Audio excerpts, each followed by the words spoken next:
नमस्कार. गणपती विसर्जनाच्या दिवशी पूजेच्या साहित्यांचं काय करायचं? तर जे पूजेमध्ये आपण गणपती बाप्पांसाठी फळ किंवा वेगवेगळे पदार्थ ठेवलेले असतात ते तुम्ही खाऊ शकतात.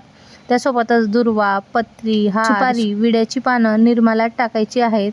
जे डेकोरेशन आपण गणपती बाप्पांसाठी केलेलं आहे ते संपूर्ण रात्रभर तसंच ठेवायचं आहे. खूप जणांना घाई असते की गणपती बाप्पा उठले तर लगेच डेकोरेशन काढतात, तर तसं करायचं नाही आहे.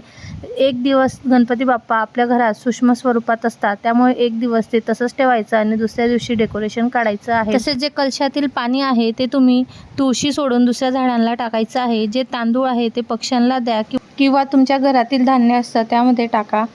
कलशामधील नारळ हे तुम्ही फोडून खाऊ शकतात. तसेच जे गूळ खोबरं गणपती बाप्पांजवळ ठेवलेलं असतं ते सुद्धा गणपती बाप्पांसोबत आपल्याला शिदोरीत बांधून द्यायचं आहे. तसेच गणपती बाप्पांच्या शिदोरीमध्ये मोदक किंवा एखादा गणपती बाप्पांचा आवडता पदार्थ द्यायला विसरू नका.